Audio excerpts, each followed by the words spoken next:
Hey everyone, and welcome back to the channel. Today, we're going to talk about something a lot of people have been wondering about, discussing, or even arguing over online. The recent moment that had Sserafim fans emotional, shocked, and honestly, heartbroken. Newjeans opened up about the struggles Sserafim faced behind the scenes, and what she said left fans speechless. She admitted that at one point, she truly believed the group had no future, that they were fighting against a wall they couldn't climb, and it all came from the waves and waves of hate the group received over their live vocals. But before we get into Newjeans' powerful speech, we have to rewind and look at what brought Sserafim to this point. Because this moment didn't happen in isolation. It was the result of a buildup of hate, misunderstandings, media narratives, and immense pressure. So let's go back to the time when Sserafim was winning on Music Bank. And when you win on Music Bank, you give an encore stage, basically a live, raw version of your track, with no filters, no backing track covering up vocals, just the group and their real voices performing for fans. It's meant to be a joyful, lighthearted celebration with your fans. But for Sserafim, it became the beginning of a storm they didn't expect.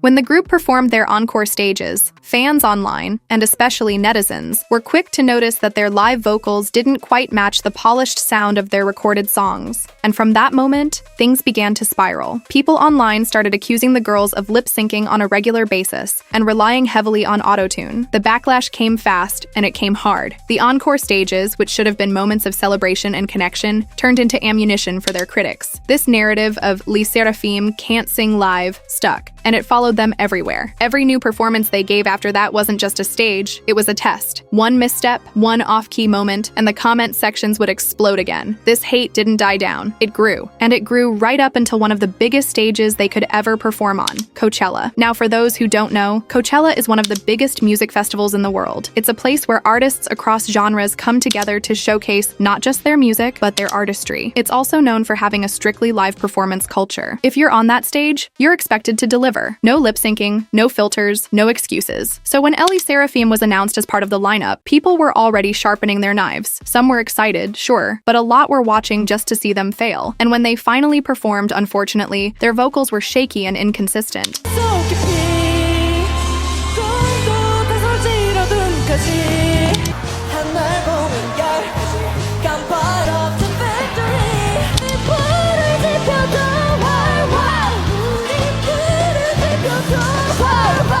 It wasn't the powerful vocal delivery many had hoped for. It didn't take long before people online started pointing fingers again, saying that the performance proved everything they'd been saying all along, that Sserafim weren't vocally ready, that they didn't deserve that stage, that they were overhyped. The hate came in waves. Clips from their Coachella stage went viral, not in a good way. People were dissecting every single moment, mocking every note, every vocal crack, even their breathing. It wasn't just criticism, it was mockery, it was bullying. Now here's where things crossed a line. Instead of people saying they need to work on their vocals, or this could have been better, people started saying things that were genuinely cruel. Things like, they should quit, they're ruining K-pop, and much worse. Comments that no human being deserves to hear. The group ended up closing their comments, just to protect themselves from the endless negativity. But that didn't stop the hate. The same people simply went to other platforms to continue dragging them. Then came another emotionally charged moment. During Sserafim's documentary, Sakura was shown crying as she spoke about her fear of singing live, and instead of receiving sympathy or understanding, she got even more hate. People online mocked her for being scared, and some went as far as accusing her of trying to manipulate fans for sympathy. The critics even pointed out that Sakura has been an idol since 2014, and questioned how someone with that much experience could still be afraid to sing live. But her fans had a different perspective. They pointed out that Sakura's fear likely came not from lack of experience, but from the pressure of being under a microscope, from constantly being compared to not only other idols in the industry, but even her own group members. Imagine putting in years of effort and still being told you're not enough, still being mocked when you open up about your fears. It wasn't just Sakura. The entire group was being emotionally crushed under the weight of public scrutiny. And then something odd happened. Fast forward to this year's Coachella. Other idols, allegedly lip-syncing during their sets, were not only excused, they were praised, celebrated even. That's when Sserafim fans, known as fear-nots, started asking questions. Why was it okay for others to not sing live? But Sserafim got ripped to shreds for the same thing. Theories began popping up. Some said this was a targeted hate train, sparked and fueled by Newjeans. win, especially after her ongoing tension with Hybe. Others said that while other idols also lip-synced, they had already proven their vocal talent, so they were getting a pass. And some just came out and said it. Sserafim was already hated by many, and that made the situation blow up into something way bigger than it needed to be. But here's where everything shifted. Despite all of this, Sserafim launched their second tour. They made the bold decision to live stream the concert, opening it up to fans across the world, and even more importantly, opening themselves up to more scrutiny. It was a risk, no doubt, but according to netizens and fans alike, Sserafim did not disappoint. Their performances were tight, full of energy, and their vocals showed clear improvement. It wasn't perfect, but it was real. It was progress, and it impressed not only the fans watching in person, but also the thousands watching online. But what really made the concert unforgettable came near the end of the April 20th show. The members sat down on stage to talk to the audience, a tradition in K-pop concerts where idols get personal, emotional, and honest. Some members even wrote letters to fans, but one speech in particular captured everyone's heart. Newjeans' words hit hard. She didn't just thank fans or talk about the concert, she addressed the pain. She opened up about the darkest moments the group had gone through, and without directly naming the controversies, she made it crystal clear what she was talking about. After our first tour, a lot happened over the past 2 years. I cried while talking on the phone with company staff. I said things like, "What are we going to do from now on? Is there even a future for us? I don't know what's real and what's fake anymore. I really couldn't see even an inch ahead, but what else could we do? We had to keep going. Even when we faced what felt like an insurmountable wall, the direction we had to move in remained the same. We kept having to move forward, so we had no choice but to put in the effort." I think last year was also really difficult for Fearnots. It was really painful, right? For us personally, during the last year, we felt many things. I think a lot of emotions have built up during this time. It was really difficult, but it felt like it was too early and too unfair for us to give up here. There are so many people who support us. Do you know how a pearl is made? An irritant gets inside a shell, and through a very painful process, a pearl is formed. I believed that through this pain, I would create my own unique pearl. For the past 2 years, I've endured with the mindset that we have to work harder, grow even more, and protect the Fearnots whom we love. But while walking in the darkness, I've come to realize that it isn't a cave we are in, but a tunnel. We began seeing the light at the end. Through award ceremonies, fan meetings, comebacks, etc., we felt the love of Fearnots, and I felt the stronger relationship between the members, and we began to see again. This wasn't just a thank you letter. This was a public acknowledgement of the silent suffering the group has been carrying. Fans began crying, the members began crying, and the fandom flooded social media with messages of support and pride. You have worked hard, Sserafim. The hate certainly forced. As an Illit fan base, we are very proud of Illit Sunbainum's Sserafim for being strong, and the fact that Illit is there in the crowd watching them crying.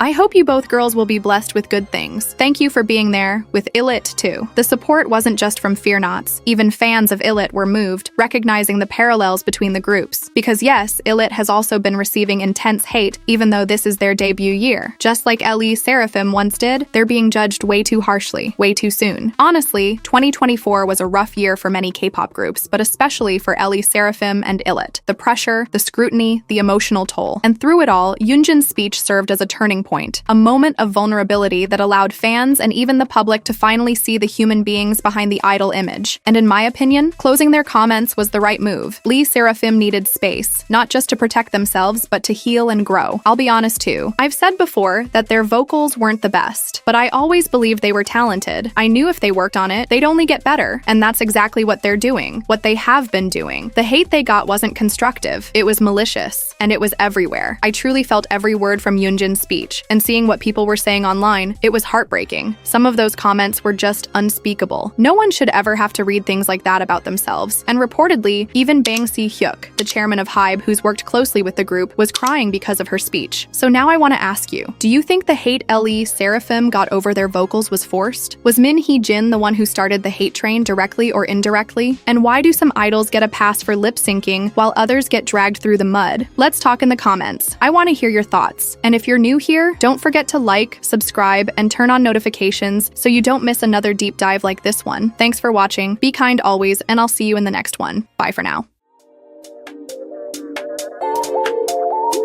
Like in the future.